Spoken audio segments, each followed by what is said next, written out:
The sale's on at Gap Factory and GapFactory.com. Stock up for school with 40 to 70% off almost everything and deals from $13. Find it all at Gap Factory and GapFactory.com through August 10th.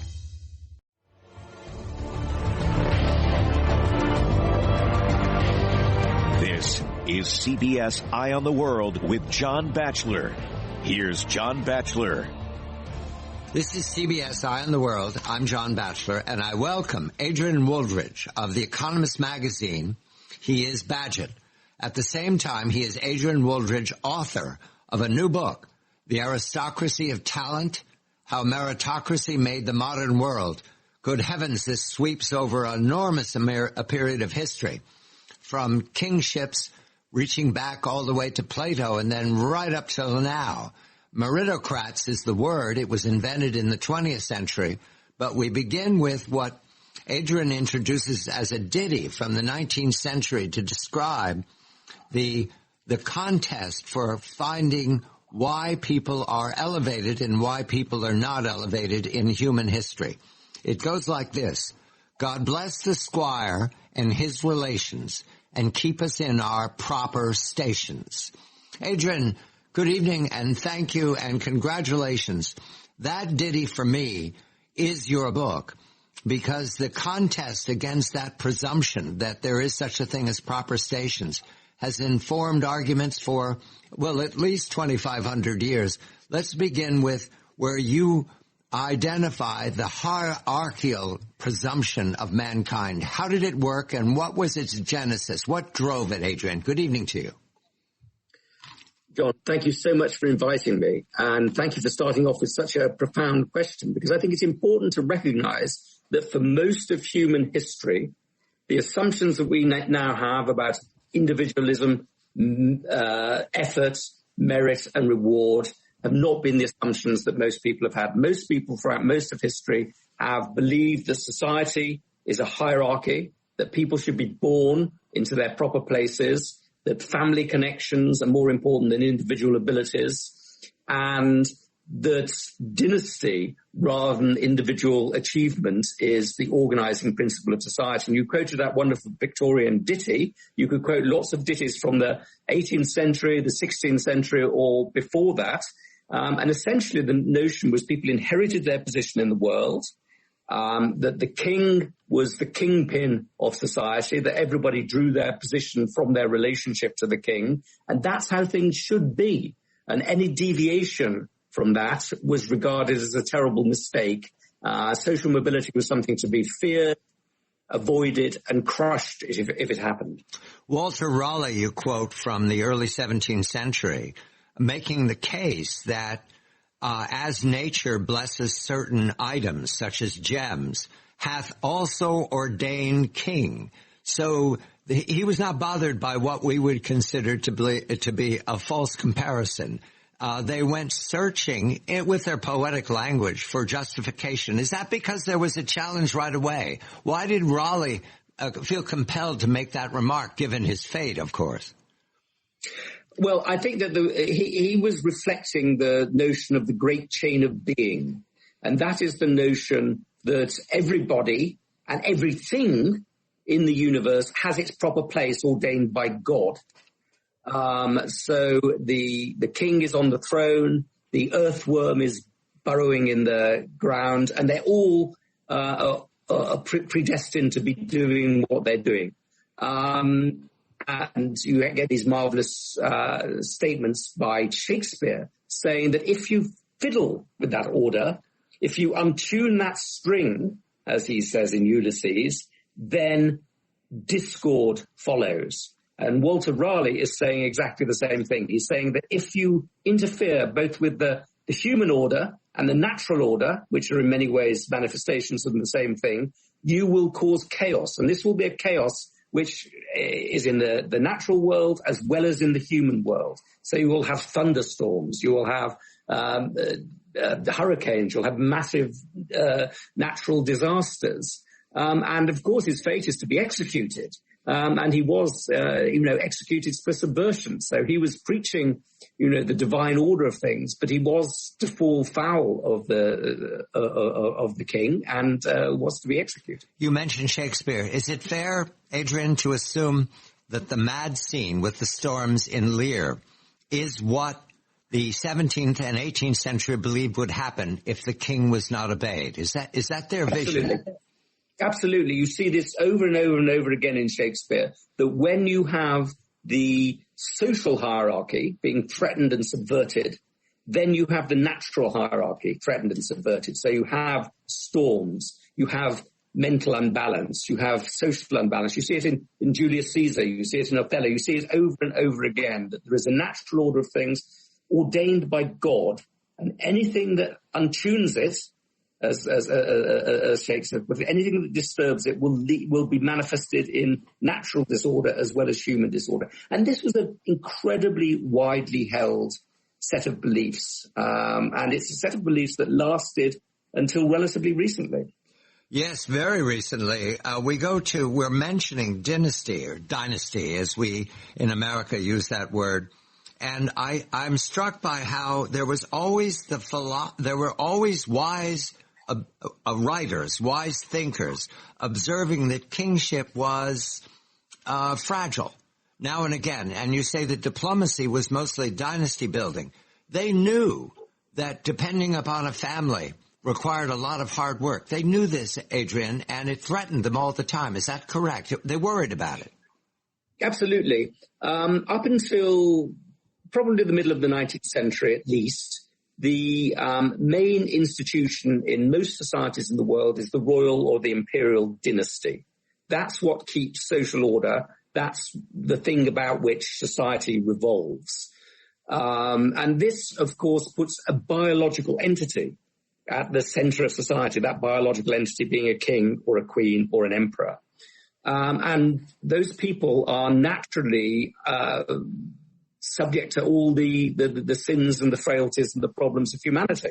So if you might inherit a throne at the age of 2 years old, as James VI of Scotland did, you might continue to live into your dotage whilst you're still the king or the queen, and continue to have to make decisions when you're long past retirement age.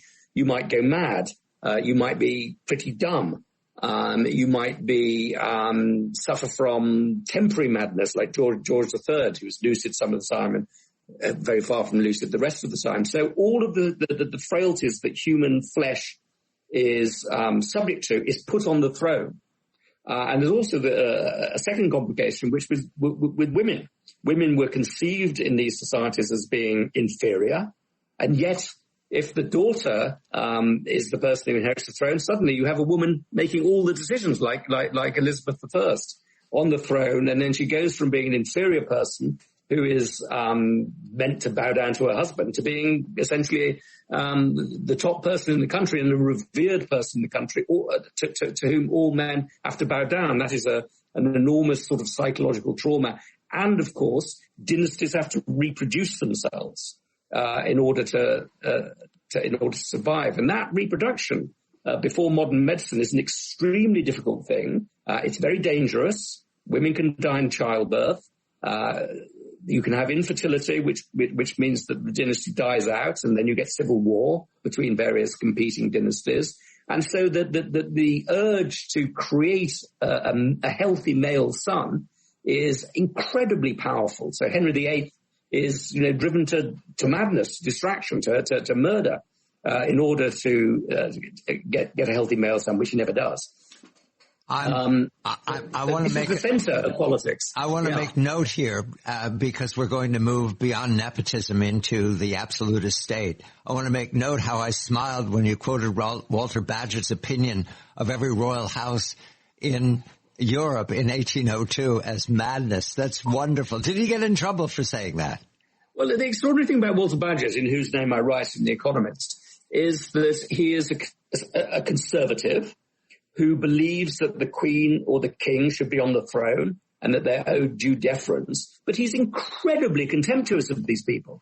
He says basically that they're idiots, He says that they should be idiots because nobody with any intelligence could do such a job. And he says that they're essentially decorations who distract the masses from the real rulers of the country, who are the members of cabinet. So he is simultaneously revered by the royal family. I mean, the Queen Elizabeth, our current queen, was brought up reading Bagehot, but Bagehot is saying, look, you're just the equivalent of a spaniel who everybody can look at, and don't get too clever because you're not meant to be clever. You're just meant to be a fool. So we can all live under the illusion that you make a difference. While real clever people like us can make all the decisions. It's an extraordinary thing. The book is The Aristocracy of Talent, How Meritocracy Made the Modern World.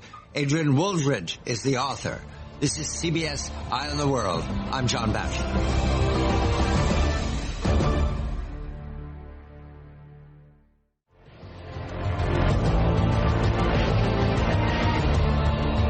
This is CBS Eye on the World. I'm John Batchelor, visiting with the author, Adrian Wooldridge, who is also Bagehot at The Economist magazine. Adrian Wooldridge. His new book is The Aristocracy of Talent, How Meritocracy Made the Modern World.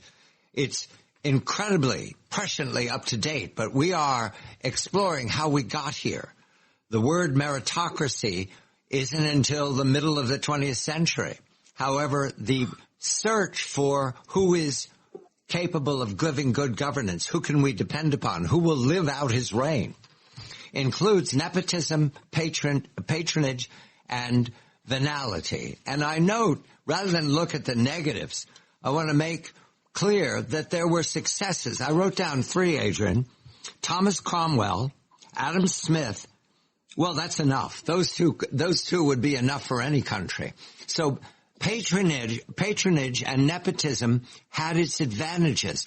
Was it attractive to the kings? Did it make them worry that they were having to choose people outside of their family for leadership? Sure. It's very important to remember that in pre-modern society, jobs were not things that individuals earned on merit necessarily. They were things that were given away by the ruling classes through a system of patronage. But the ruling classes quite often give jobs to people who are completely useless. But if they'd only given jobs to people who are completely useless, society would have collapsed. So they also give certain jobs to people who are far from useless, who are extremely good. One classic example of that is Henry VIII, who chooses a succession of lowly born men of extraordinary administrative ability to run his country for him while he's out hunting and womanizing and doing all the things that he likes to do. The first one he chooses is Thomas Wolsey, who is the son of a butcher, who's made his way in the church, and who does his job extremely well, although ultimately he fails to get a divorce from Rome, and so he has to be punished by being executed. And then followed by Thomas Cromwell, who, as much as anybody, is the architect of the modern British state in its nascent form. And Cromwell, again, comes from a very humble background.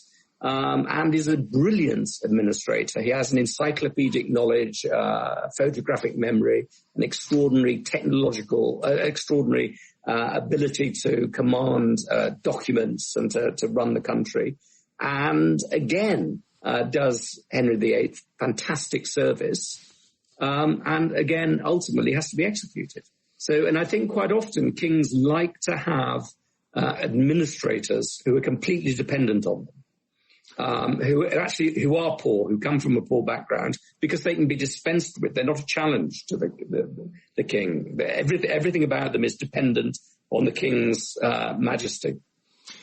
We now come to the contradiction inside the royal family, the dynasty, the absolute power. In order to maintain, and Adrian identifies this several ways in several countries in Europe, in order to maintain an absolute state, you need talent to maintain absolutism. The talent can be ironic. It can be executed, of course, but there's always more of it. I'm struck, Adrian, that you've identified several revolutions for merit. Is Napoleon considered a meritocrat? I mean, looking backwards, is that what he was? Because he's a very strange man. He's a combination of several versions of pirate. Well, Napoleon is an extraordinary figure, and I think more biographies have been written about Napoleon than any other human being, the exception of Jesus Christ, who's slightly more than a human being. And I think that he is such an object of fascination because of the contradictions in Napoleon. On the one hand, he is a meritocrat. He talks about the career open to talent. He comes from a place that's very marginal to France. He comes from Corsica and then moves to Paris. And he makes his way, and his way includes basically becoming the emperor almost of the whole of Europe, on the basis of his extraordinary military and strategic genius. A very minor aristocrat and to the very summit of society. However, he's also has many of the prejudices of the aristocracy. He has an instinctive feeling that aristocrats are better. He has an instinctive veneration for monarchy, and he has an instinctive worry about giving too much power to ordinary people. So once he has tamed the revolution, he begins to he invites the old aristocracy back to France to take up some of its old positions. He begins to give crowns to his own relatives. He becomes an emperor. And so what you get, I think, with Napoleon is a strange merger of these two worlds, of aristocratic privilege on the one hand and of meritocratic self-invention on the other hand. And France, in many ways, is continuing to try and reconcile these two principles. If you look at the current president of France, on the one hand, he's an extraordinary meritocrat, who's risen on the basis of his own talents, extraordinary intellectual abilities. On the other hand, he seems to assume almost the persona of a monarch. The president seems to be a monarch. He has all the glory of a monarch as well. So France has always been caught between these two principles. They, as it were, they got rid of their monarchy and then sort of almost had to psychologically reinvent it in the form of the president. At this point, the search is, what is the filter, modern metaphor, for good decisions when you pick someone to maintain your absolute estate? And just a note before we break, do I say correctly that somewhere in the 17th and 18th century, the power decided that genius was the filter, brain power, which is what we would say. And did this come from France? Is this the philosophes in action and everybody imitated it? We have about a minute before we break. Go ahead. Absolutely. Suddenly the French in the 18th century fall in love with genius. And they also begin to think that genius is something more than just something that descends on individuals in a sort of fit given to them by God, and is something which is almost a natural phenomenon that some people have by nature, and that the important job that the state can do is to discover genius and give it its appropriate opportunity. So what we have here is French philosophers giving a methodology to British governance, to eventually American governance, maybe even Frederick the Great's governance. French philosophers saying brain power is what you want to pay attention to. And we're going to turn to what that brain power means in revolution. The French Revolution, Napoleon is a product of that. The American Revolution, the Industrial Revolution in the 19th century, and the Liberal Revolution, especially about education. The book is The Aristocracy of Talent, How Meritocracy Made the Modern World. This is CBS Eye on the World. I'm John Batchelor. You're listening to CBS Eye on the World with John Batchelor.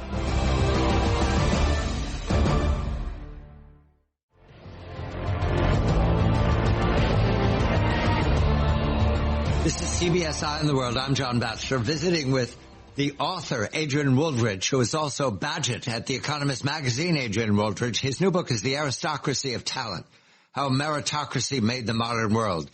It's incredibly, presciently up to date, but we are exploring how we got here. The word meritocracy isn't until the middle of the 20th century. However, the search for who is capable of giving good governance, who can we depend upon, who will live out his reign, includes nepotism, patronage, and venality. And I note, rather than look at the negatives, I want to make clear that there were successes. I wrote down 3, Adrian. Thomas Cromwell, Adam Smith. Well, that's enough. Those two would be enough for any country. So patronage and nepotism had its advantages. Was it attractive to the kings? Did it make them worry that they were having to choose people outside of their family for leadership? Sure. It's very important to remember that in pre-modern society, jobs were not things that individuals earned on merit necessarily. They were things that were given away by the ruling classes through a system of patronage. But the ruling classes quite often give jobs to people who are completely useless.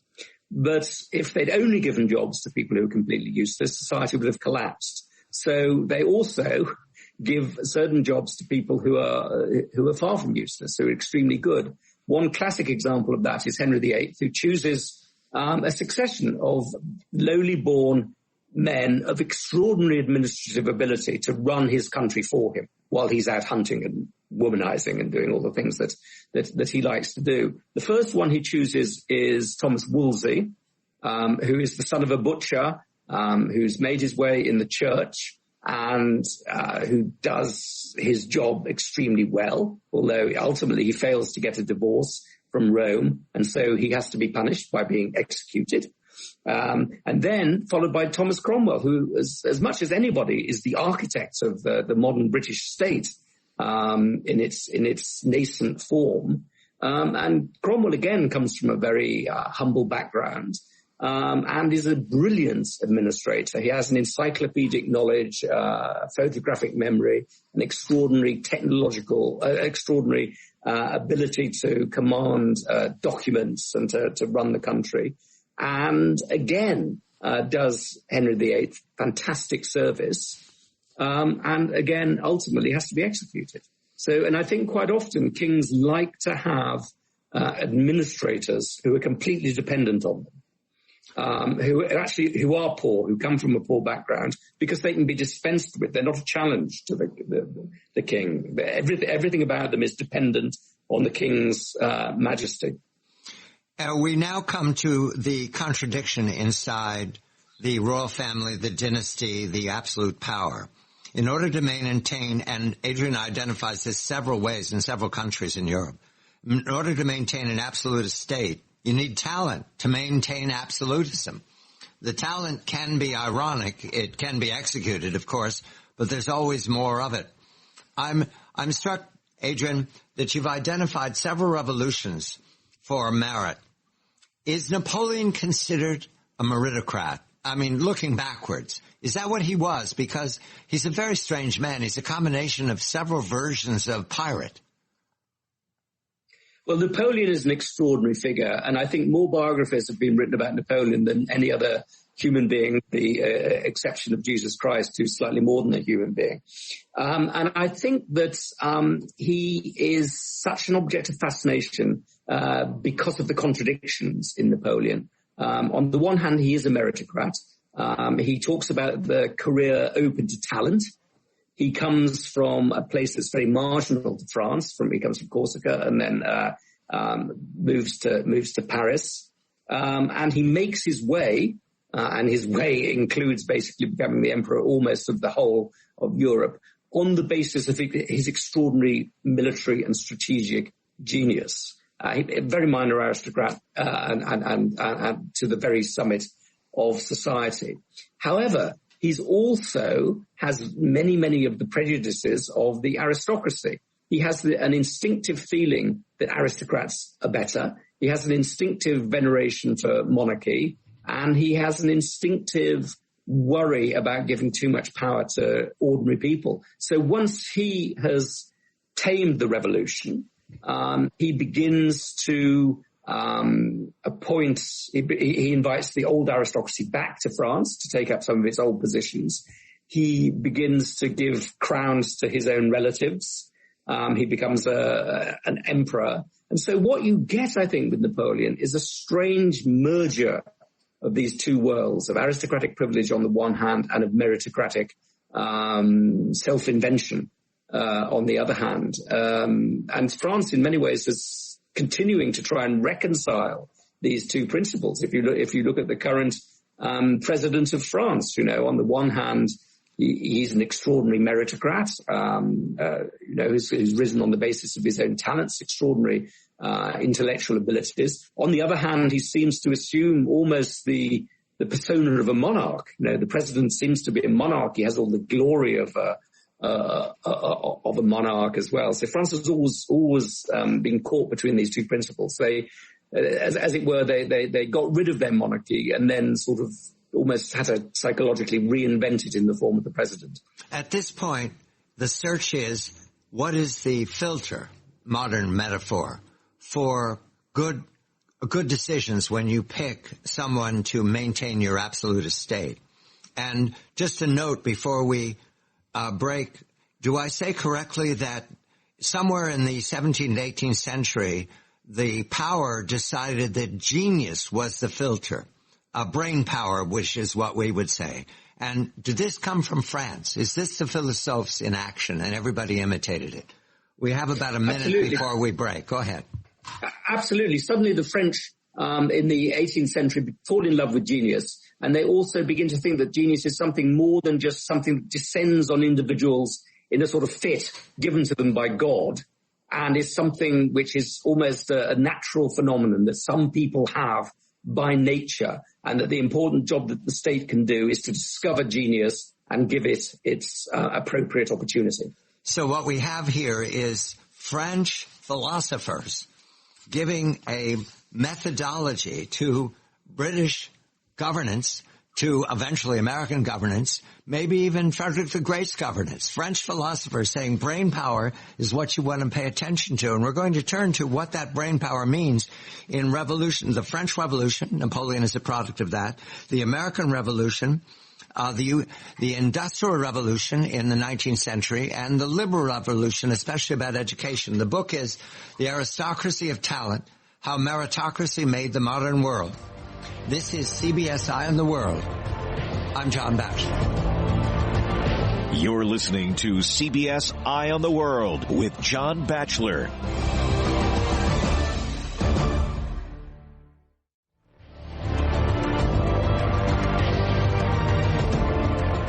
This is CBS Eye on the World. I'm John Batchelor, speaking with Adrian Wooldridge, the author of the new book, The Aristocracy of Talent. We're going through the several thousand years of the search for talent and the combination of honesty and philosophical thoroughness with the same time of prejudice in everybody who is looking for talent to maintain governance and to achieve prosperity.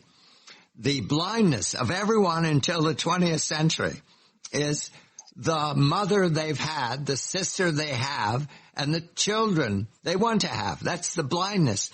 And I don't know, other than the fact that I'm sure we're blind to something here in the 21st century. And in the 24th century, they will laugh and say something like, can you imagine they thought so well given that they were meat eaters, or something equally unexpected to condemn us? So I'm not seeking to condemn, but Adrian, it is amazing to me now to consider that women did not come to a man called Clever Tom Macaulay. Given his genius for reforming the Indian civil service, he did not see his own mother as someone to participate in decision-making. It is absolutely extraordinary that you have these great reformers in the middle of the 19th century who develop extremely sophisticated theories of why we should have open competition and why talent is, if not quite democratic, is widely distributed to the population, certainly doesn't just reside with the aristocracy. And it doesn't occur to them to say, well, what about the and it doesn't occur to them to think, well, wait a minute, my wife is quite intelligent, or my daughter is quite intelligent. She should be allowed to join in this competition. But here we have one of the paradoxes of meritocracy. There are a lot of people who say, well, the point of meritocracy is that it's just designed by the powerful to preserve their positions. But in fact, what meritocracy does is to open the way for other people to use meritocratic arguments to say, what about me? So women come along and say, well, wait a minute, you argue for open competition. You argue for objective measurements. You argue for examinations. You can't simultaneously make that argument and not allow women to take part.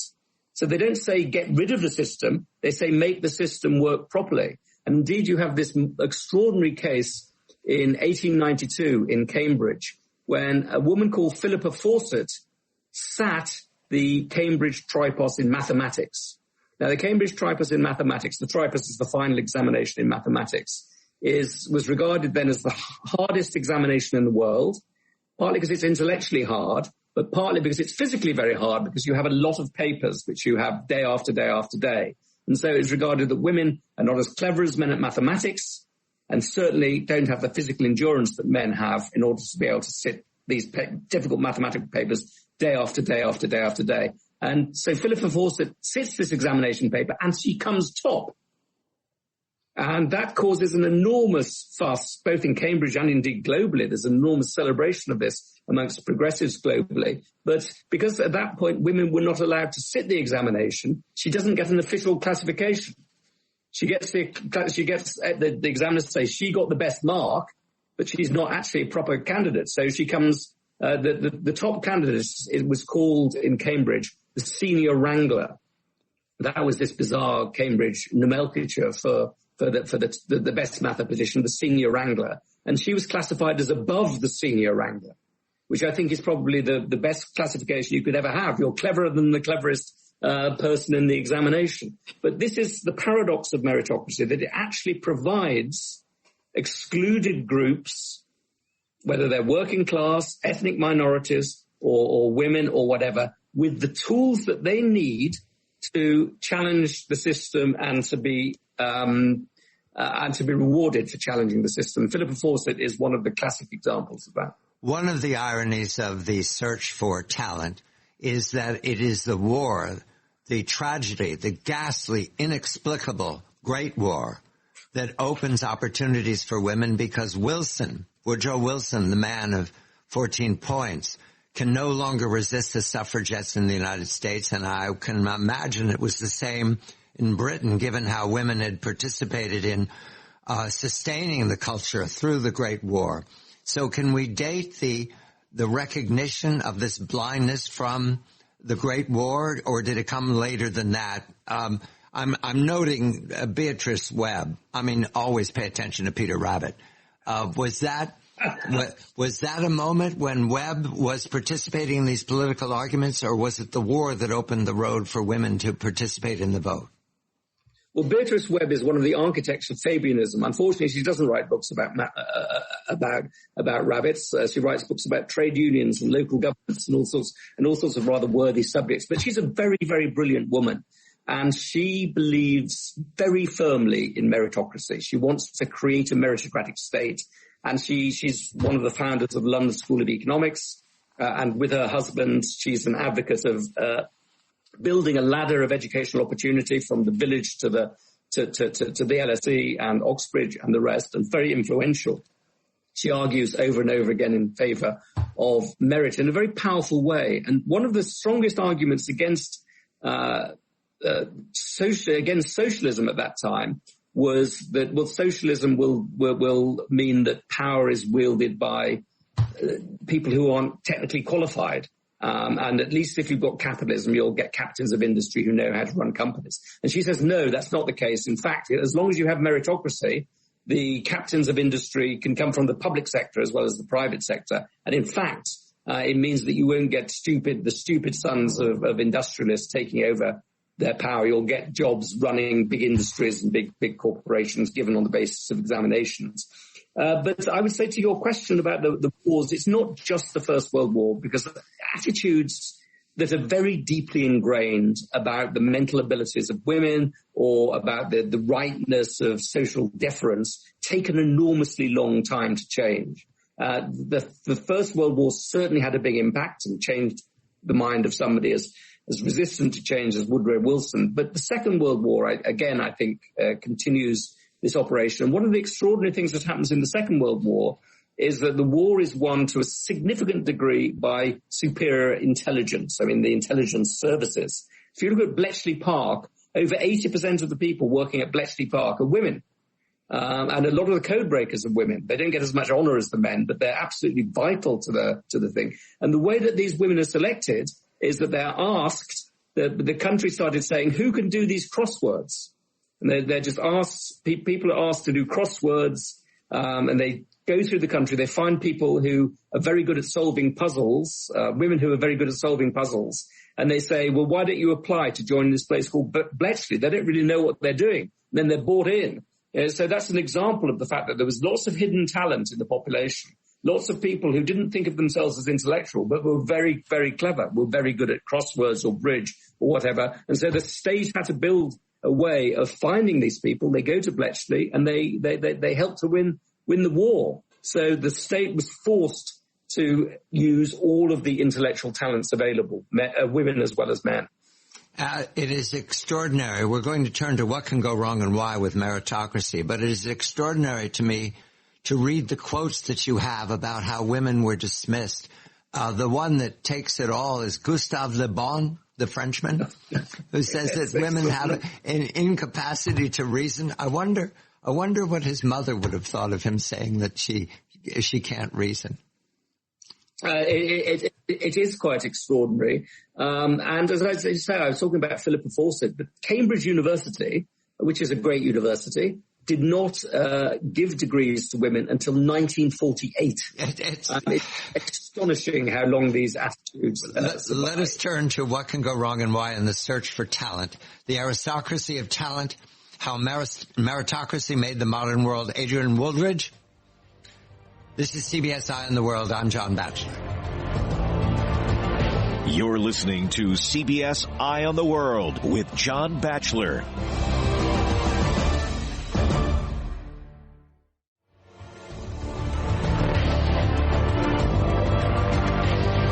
This is CBS Eye on the World with John Batchelor. Here's John Batchelor. This is CBS Eye on the World. I'm John Batchelor speaking with Adrian Wooldridge, who is Badgett for The Economist magazine, but as author, the new book, The Aristocracy of Talent, How Meritocracy Made the Modern World. Adrian's book presents the case for who is best, who is wisest, who is most prosperous, who is a leader for 2,500 years, from Plato all the way to the 20th century, the 21st century. And yet, in the 21st century, starting in the 20th, middle of the 20th, there are doubts about meritocracy, about how it's rendered. And that comes to the invention of the word meritocrat or meritocracy. A man by the name of Young writes a book in the middle of the 19th century that raises these questions, these doubts. And we need to begin there because, as Adrian explicates, this is a criticism that enjoys, in America we would say, bipartisanship. The right, the left, the center, everybody has doubts. And so we go to Michael Young, 1958, meritocracy. Adrian, what are Michael Young's doubts in the middle of the 20th century? And then we'll examine the rest of the 20th century. Yeah, in 1958, Michael Young, who is a Labour Party peer eventually, a Labour Party activist, and who is one of the authors of the extraordinary 1945 Labour Manifesto, which helps them to win the landslide victory in 1945. Michael Young writes a book called The Rise of the Meritocracy. And this book basically is a denunciation of the meritocracy. People thought at that time that the left was on the side of meritocracy and that merit was something that the left embraced. In fact, Michael Young says no. And his argument is that meritocracy smuggles in the spirit of competition. It smuggles that spirit into the heart of society because it replaces equality of outcome with equality of opportunity. And what it does is to create an intolerable system whereby the successful think that the only reason that they're successful is because they're clever, and therefore that they owe their positions entirely to their own merits, and that the stupid or the less successful, or the people who are left at the bottom of society, have no one to blame for them but themselves and their lack of ability for being at the bottom of society. And so what he's saying is, paradoxically, he's saying, well, aristocracy and the old world of priority degree in place may have been awful, but at least the people at the bottom could blame the fact that they were at the bottom on the fact that society was unjust. And the people at the top, the aristocrats, might have a sense, well, they didn't really deserve their position. So they might have a sense of noblesse oblige towards the people at the bottom. So Michael Young is saying the problem with meritocracy is that it works. And it creates, because it works, an intolerable society. Yes, it's not. IQ tests aren't inaccurate. They're too accurate, as says my note here, and they create division and alienation. Good heavens, we see enough of that. Now let's begin. Before Michael Young's book, the predicate for this is already in your reporting. In the 1930s, there is a movement to dismantle 11 plus, already to take it apart, because it was seen as too close to a race science. Also, a man with a wonderful name. Sometimes I think Dickens didn't invent very much, because this is a real name. Lancelot Hogban. He believes that IQ is nurture, not nature. And therefore, using an IQ test only gives you something that you'd already known, that those who have the prosperity to be well educated are going to rise to the top. Exactly. I mean, one of the most powerful criticisms on the left of meritocracy is it's essentially propaganda for plutocrats, that it just justifies existing inequalities. And the fact that people do well in IQ tests doesn't prove anything about their nature. It doesn't prove that they have greater natural abilities. It just proves that they happen to be born to privileged backgrounds, and they've been well educated, they've been well fed, and well nurtured. And Lancelot Hogban is one of the leading and most interesting advocates of that position. So there is a very profound criticism coming from the left that IQ tests don't measure anything but privilege. And if they just measure privilege, then they're basically, fallacious, that they're basically a lie. You're right that meritocracy suddenly is a false god. And everyone who had been following this for a couple of 100 years, thinking that this could explain the success of the United Kingdom, starting in the 19th century, became a world power. The Royal Navy, all of this. It is strange that this argument starts so early. I go now to a political response to meritocracy by the Communist Party, which is vibrant at this time because these are the 1930s and the 1940s, and the Soviets were allies with the United Kingdom until they weren't. What do the communists say? Well, the Communist Party is quite interesting on the subject of meritocracy, because initially the Communist Party is very much in favor of meritocracy, and they're initially very much in favor of psychometric tests, IQ tests, and they're even in favor of what is undoubtedly a foolish science, which is the science of phrenology. So they collect a lot of heads, a lot of skulls, and they collect they put Lenin's skull on display after his death and say, this is a skull of a man with a really big brain. So the communists buy the whole, not just meritocracy, but a lot of pseudoscience like phrenology. And then by the middle of the 1920s, they rapidly change their position. And they say meritocracy is just a capitalist plot, that IQ testing is just part of this capitalist plot, that nature matters much, much more than nurture. And they become the leading critics from a highly egalitarian point of view of IQ testing, educational selection, the 11 plus, and all of that, and become doughty warriors for equality of outcome. The late 20th century sees again and again books that are criticizing the idea that brain power is a quality that we should venerate or trust or follow. We come now to two books that Adrian highlights. I know one of them, David Halberstam's Best and Brightest, about the Vietnam War not being the product of Republican populace, but being the best that Harvard intellectuals could do. The second book is more profound, John Rawls' Theory of Justice. But let's begin with David Halberstam. Did it rock the leadership in Europe that Halberstam mocked the decisions of the Vietnam War? Well, Europe was very ambitious about the Vietnam War, and many people thought that the Vietnam War was just an ill-conceived project. But what was unique about Halberstram's view was that he said that these were the best and brightest. These were the clever people. If you give power to the clever people, the assumption has always been that you get enlightenment and reason and sensible policy. And he says, actually, what you got, because of their very sophisticated theories about dominoes falling, and because of the very strategic advice that they were giving first to Kennedy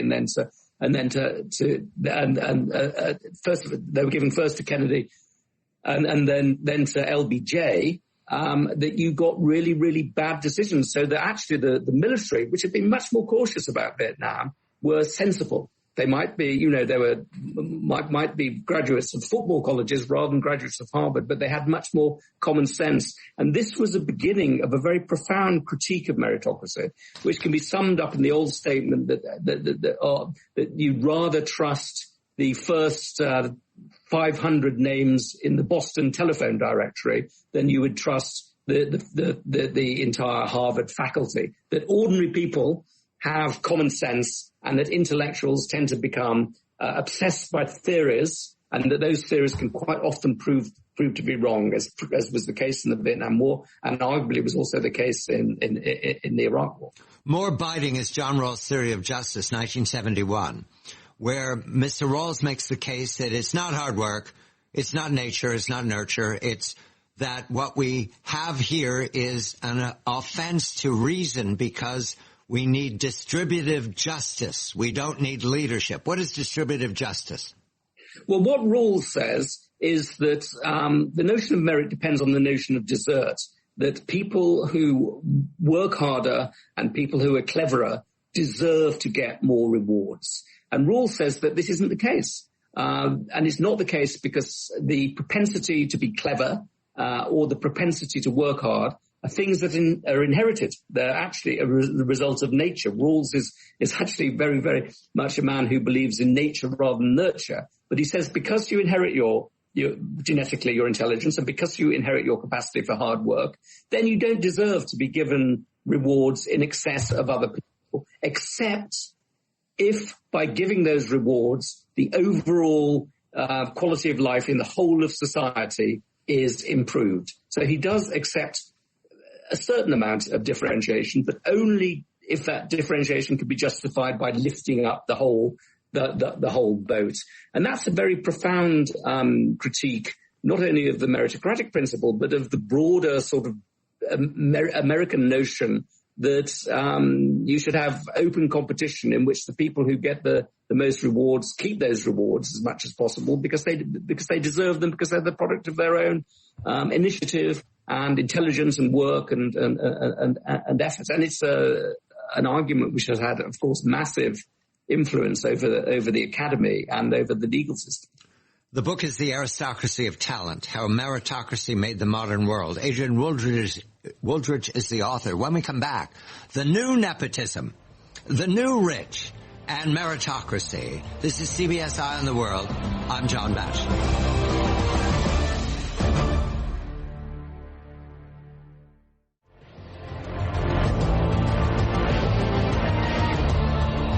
This is CBS Eye on the World. I'm John Batchelor with Adrian Wooldridge.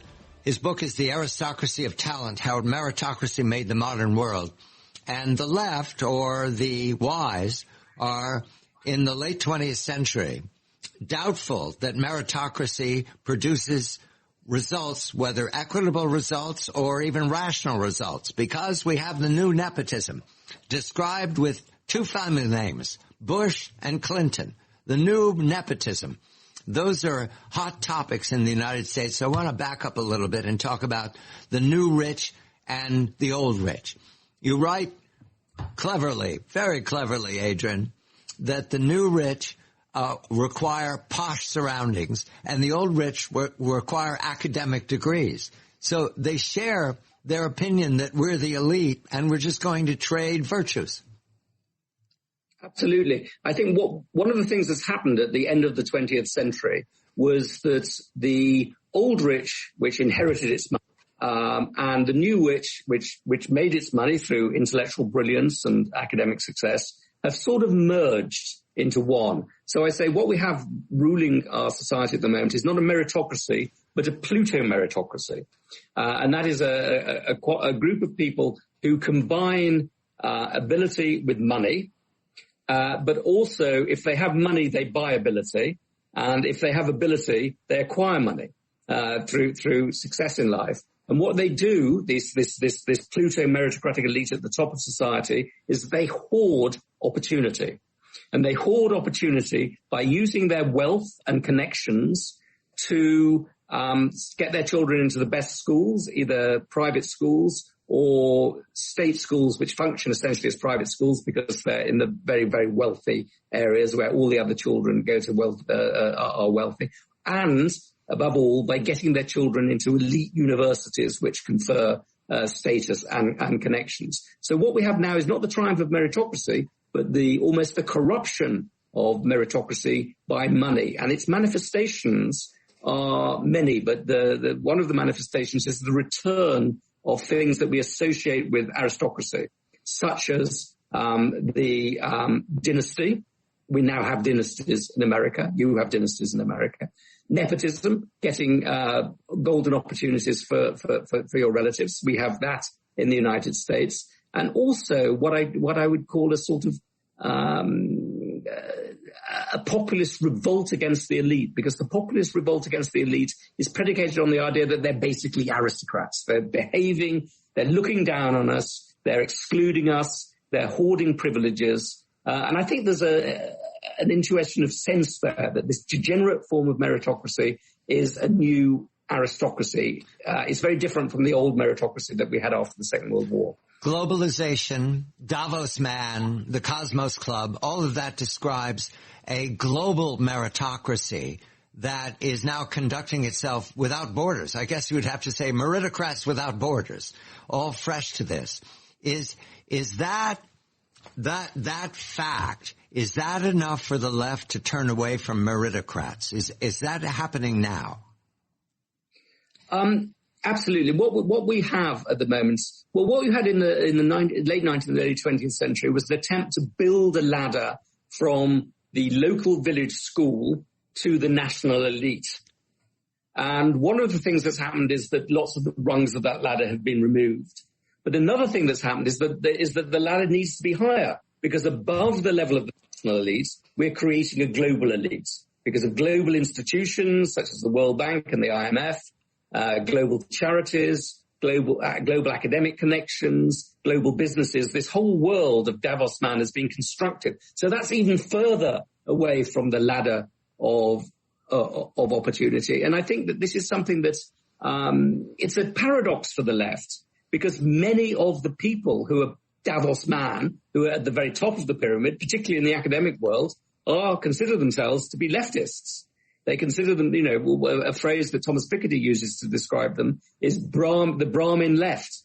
These are sort of Brahmin people who believe that the world should be run by an elite of people like themselves. A more populist sort of left is very critical of these sort of inequalities and of these institutions. But that's also true of the populist right. They're also very critical of these. So I think the left and the right are sort of split between the Pluto meritocratic left and the more populist left, and the same on the right. I want to turn to the right next, but just a note here, because your governance in the United Kingdom is very exciting for me to learn.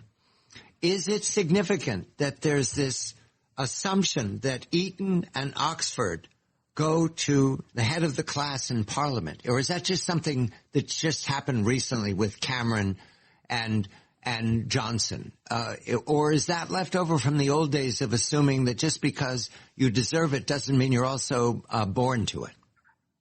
Well, Eton has always been extremely good at training prime ministers. Eton's had more prime ministers than any other school. Right. But a sudden flourish of prime ministers in years. Boris Johnson is an Etonian, David Cameron is an Etonian, and interestingly enough, Rishi Sunak, who is the Chancellor of the Exchequer, didn't go to Eton, but went to Winchester, which is like Eton for very, very clever people.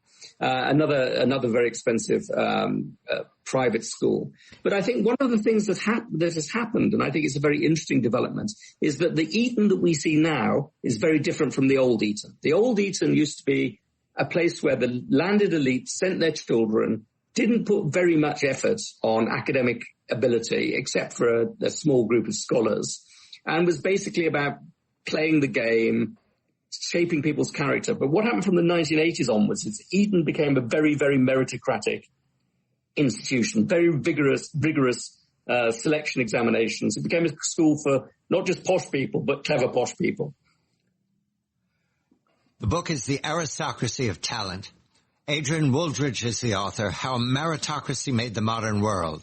We're going to turn to criticism of meritocracy from the right, from the populist point of view, and then recommendations here in the early 21st century. This is CBS Eye on the World. I'm John Batchelor. You're listening to CBS Eye on the World with John Batchelor.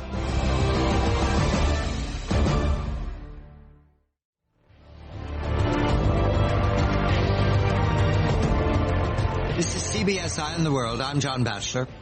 Adrian Wooldridge, the author of The Aristocracy of Talent, How Meritocracy Made the Modern World. We're talking about the governance that right now has made the world safe in a pandemic. We're talking about the governance that hopes to restore the prosperity that existed before the pandemic. And where did it come from? And is it to be trusted? We've talked about the left, starting with doubts in the 1930s, but the right, represented by two events in these last years. One is the Brexit vote in 2015, and the second is the election of a non-politician, Donald Trump of New York, in 2016.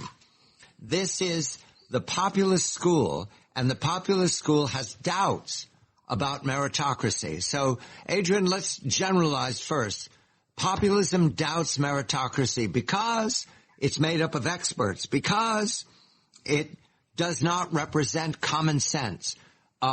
Is that the same in the United Kingdom with the Leavers as it is with the Trump voters, we're told, in the United States? Are these the same people? Absolutely. Absolutely the same people. So it's experts. So in Britain, one of the leaders of the Leave campaign, Michael Gove, said, we've had enough of experts. And the experts got very upset. The notion that they don't have common sense, very much the argument here. And also, both in Britain and the United States, another argument was these people are snobs. They look down on us. They're self-satisfied, they're arrogant, and they look down on us. And I think another important part of the argument was the argument that these people think they're clever, and they're actually not that clever. They're not very good at running the country. So you have a series of catastrophes that have taken place under the aegis of these so-called meritocrats, the most important of which being the financial crisis, which almost brought the world to its knees.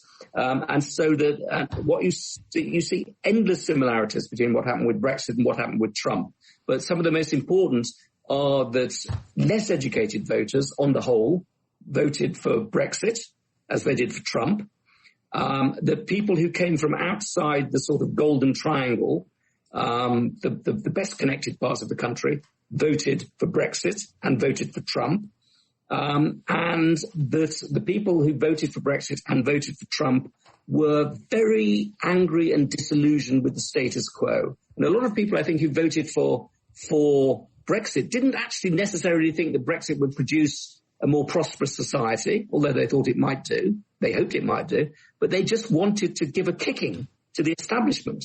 They thought the establishment was too effete, too self-satisfied, too smarty pants, and it needed a jolly good kicking. And I'm sure that was the case with Trump as well. So very powerful cross-cultural similarities. And you also see the same sort of thing amongst populists right across Europe. You point to a book, 1995, late 20th century, Christopher Lasch, Revolt of the Elites, Betrayal of Democracy. I do not have that book, so I ask you to understand the late 20th century. This is during Clinton's administration. So early on, the right, and it isn't necessarily the Republican Party, but that'll do for a generality, saw that what was happening was they were being ignored, that the voters were being ignored. How is this proposed? Well, Christopher Lash's book is a brilliant book, and it's a very interesting story, really, because he starts off as a Marxist, very much on the left-wing academic, but sort of moves to the right, or at least begins to take the complaints of the right very seriously. And one of his central arguments in this is that the revolt of the elites, it's the elites who turn against patriotism, who turn against nationalism, who turn against religion, and who are in favor of cosmopolitan values, looking down on ordinary Americans from the great heights of their cosmopolitan elitist values. And I think it's a great paradox, because a lot of the radicalism of let's say the 1990s was actually led by people who were in power, like the Clintons. So they're radicals in power, and they're saying we must dismantle a lot of the inherited structures of the country, classically, flag-waving patriotism, religion, and replace them with a new set of liberal values. And that causes a big populist reaction back in favor of the flag, in favor of religion, in favor of traditional values, from people who feel that they're being looked down upon by Harvard, Yale, Stanford, and the rest of these credentialing institutions. Yes, the diploma democracy and the cognitive elite in the 2016 campaign, it came down to one word, deplorables. So what we have here is the right picking up early on that there is an elite that is, and we didn't mention it before, this is a left criticism, but I wonder if the right as well, that it marries itself. So it's self-sustaining. There's no social mobility offered. Well, one of the problems with, I argued earlier that one of the problems with the meritocratic elite is it also becomes a plutocratic elite, an elite that sustains itself by using its money to defend itself from outside incursions. And the second part of that is what is called by specialists, by experts, assortative mating. And that is that people who come from this elite marry other people who come from this elite and produce children that they then go on to invest huge amounts of money in training. And the classic example of that, of course, is the Clintons, Hillary and Bill, who not only marry each other and produce a child, Chelsea, who then goes on to have a classic sort of career in philanthropy plus consultancy plus, I think, venture capital of some sort. And that these groups are not true meritocrats. In a true meritocracy, you'll have lots of social mobility. In a true meritocracy, you'll have lots of people falling out of the elite into lower positions. In a true meritocracy, you'll have lots of ways of providing opportunities to the masses in society. What we now have is a degenerate version of meritocracy, a plutocracy with a meritocratic veneer. The book is The Aristocracy of Talent. Adrian doesn't leave it with describing the problem. He has recommendations. The recommendations are practical and reformist and, of course, utopian all at the same time. So we're going to turn to them when we come back. What is to be done with a meritocracy that at this point is not trusted by either of the energies in political leadership? This is CBS Eye on the World. I'm John Batchelor. Stay tuned for more of CBS Eye on the World with John Batchelor.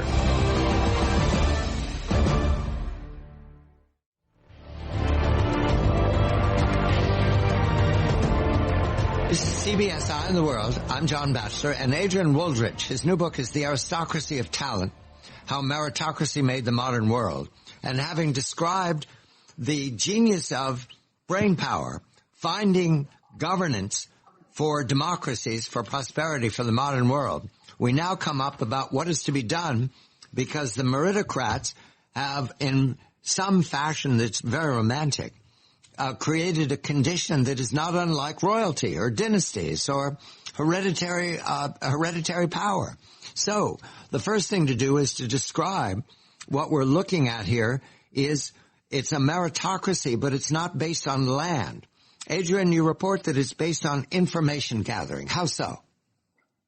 The meritocrats are people who can collect and process and command information better than everybody else. And of course, in a society that is, in an economy that's based above all on information, these people have enormous amounts of power. They can get this information quickly and they can process it and manipulate it on a global scale. So their power as knowledge workers is is like the power of old aristocrats, only more so because it operates on a global scale rather than just on the scale of the local landed estate. One response to this, is moral. To make a moral argument about what is wrong. At first I came up against this and I thought, how can you make a moral argument against people who are so well-to-do? What would it look like, Adrian, to remoralize the meritocrats? Well, what if you think of the origins of meritocracy in the middle of the 19th century in Britain, what you had at that time was not just a technical solution to a problem of how you recruit an elite. You had that. You had the idea that you have open competition and you have examinations. That's a technical solution. But at the same time, you had a moral solution. And the great reformers were saying at that time, the old world is a corrupt world and we need to replace corruption with moral purity. Saying the old world was about self-seeking. We need to create a world in which you have the idea of public service. So these new meritocrats were being trained for public service. They were being trained for duty.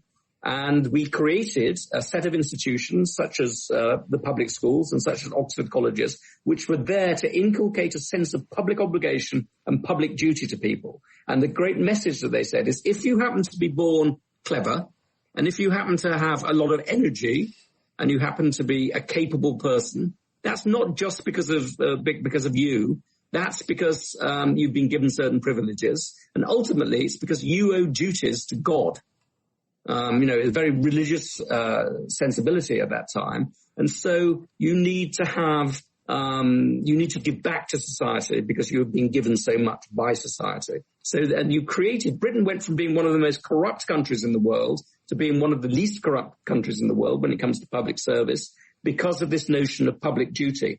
And I think what's happened to the notion of meritocracy during the 20th century, particularly with IQ testing, is it's been demoralized. There's just the notion that you're clever, and because you're clever and hardworking, you deserve certain rewards.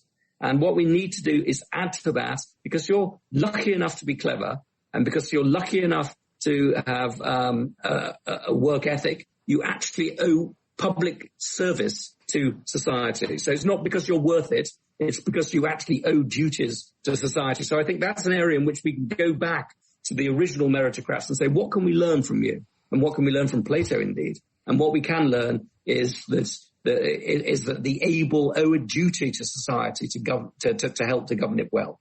I'm keen on your observations about political meritocracy because it's what you do and it's what I talk to all the time. You identify, and more on this, Adrian, is wonderful because we're talking about the leading publications of the planet, yours included, The Economist. You say people would rather should want to read The Economist and not the Tatler. I read both because I don't get the Tatler and I want to know the jokes. But in any event, I agree with you. We've fallen into, here in the United States, being led by people who are only rewarded for clicks, for clickbait, and not elevating the conversation. Do you believe that at this point the meritocrats will pay attention if the political meritocracy adjusts itself and starts being more cautious about its generalities? Well, I think it's got to. I mean, I think we have flirted with disaster, not just because of the global financial crisis, but because of the rise of Trump. We saw the economic system almost melt down. We saw the political system also almost melt down. And we see a massive amount of broiling discontent all the way from the left, from Black Lives Matter to the right and various other sort of groups of people who really want a fundamental change in society. I think that what we need to do is to reform from within, because I think that capitalism is a massive wealth generating machine, because I think that democracy is the best way of organizing the politics of society. But capitalism needs to reform itself. The democratic system needs to reform itself and get rid of a lot of its accretions and corruptions. And I think also meritocracy is the best way of organizing an educational system and an administrative system, but it also needs to make sure that it's not captured by a group of insiders who use it just to benefit themselves. So I think that if we don't have a concerted process of reform, we're in big trouble. We flirted with a very serious piece of trouble under Trump. And we have to remember that at the moment, America and the West in general confronts its biggest ever challenge, which is China.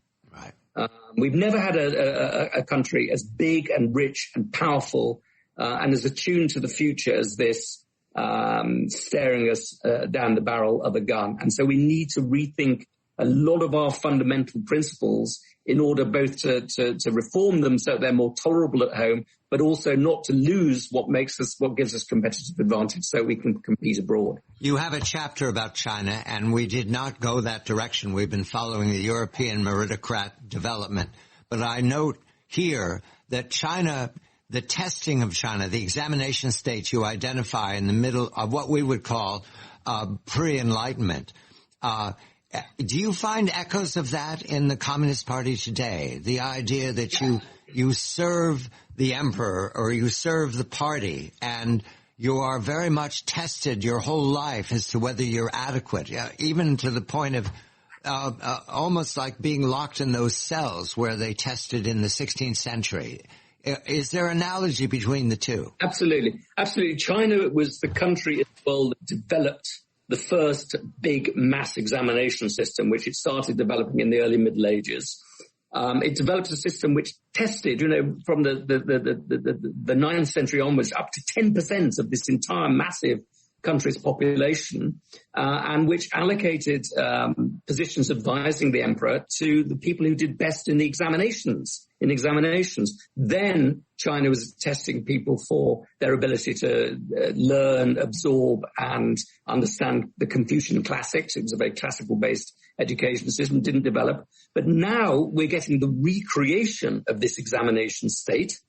But this time what they're testing for is your ability to understand science, technology, engineering, biochemistry, and all of these things. So they've linked the examination state, not with Confucian texts, but with the various things that are inventing modernity and economic prosperity. And America has never seen a challenge as big as this that is as historically as deeply rooted as this. So America needs to both to purify its own meritocratic systems, but also to reform them in order to be able to take on the challenge that is China. Specific recommendations by Adrian at the close of his book. We've spoken of the remoralization of the political discourse and individuals who are prosperous, who are successful. But omissions. You say don't fiddle with omissions. That's going on everywhere, Adrian. We see the testing that was the product of the 19th century now dropped. The SAT is no longer regarded as a centerpiece for the next step into higher education. You recommend that is the wrong, that is a poor decision. It's a very, very poor decision to get rid of SATs because SATs are less gameable than other forms of admissions. You have to select, and I think it's better to select people on the basis of objective tests than it is to do so on the basis of recommendations from their schools, essay performance, personal statements, whether you have a history of doing charitable work and things like that. And that I think America is in danger of moving away from objective measures to measures which actually favor the already privileged. If it's let's take an example, which is personal statements. Personal statements, are going to be things which I think people who come from privileged backgrounds will necessarily shine at, or they'll get coaching to make sure that they shine at those things. But I think I came across an extraordinary figure the other day, which said that at Harvard, 20% of the places are given on the basis of, let's say pure merit, brain power. And the other 80% of the places have some hook attached to them. So a big hook is whether your parents went to Harvard. That's a big advantage. Or whether you are an athletics scholar, whether your parents teach at Harvard, whether you're a music scholar or some other, whether you have some other form of specific hook, or whether you're an affirmative action candidate, whether you have some specific hook. And I think that, it's very odd for people to complain about the problems of meritocracy. The problem is in many ways that we don't have a meritocracy. We have a system that is systematically and deliberately biased towards people who bring previous, mostly, in most cases, privileges. So I think that meritocracy would be a good idea to try for these elite institutions. So I would say let's purify the system of recruitment. Let's make sure that we do our very best to look for raw talent rather than just good teaching. And that means looking for the hidden Einsteins, the people who are hidden with enormous ability across the population with the same degree of enthusiasm that we look for great football players or people with enormous athletic promise, which America is very good at looking for. I would say that we need many more academically selective schools to make sure that you can start very, very early in looking for this talent. And some of the most depressing things, you talked about the SAT tests being removed, but I've also read that in America, in Lowell School in San Francisco, which is an academically highly successful school, one of the most successful in the country, which has provided generations of poor immigrants with opportunities. They're replacing a selection on the basis of tests, academic tests, with a lottery. The same is happening at Boston Latin School. How on earth can a lottery be a just way of allocating educational opportunities? How can it be more possible to allocate those opportunities on the basis of a lottery rather than on the basis of tests? I think these are exceptionally dangerous things that America is trying. The book is The Aristocracy of Talent, How Meritocracy Made the Modern World. Adrian Wooldridge is the author. This is CBS Eye on the World. I'm John Batchelor. You're listening to CBS Eye on the World with John Batchelor. Keep up with Team USA with gig speeds over Wi-Fi from Xfinity. Can your internet do that? Restrictions apply. Not available in all areas. Requires gig internet and compatible gateway. Gig speed Wi-Fi is shareable across all devices. Actual speeds vary and are not guaranteed. Xfinity, proud partner of Team USA. The sale's on at Gap Factory and GapFactory.com. Stock up for school with 40 to 70% off almost everything and deals from $13. Find it all at Gap Factory and GapFactory.com through August 10th.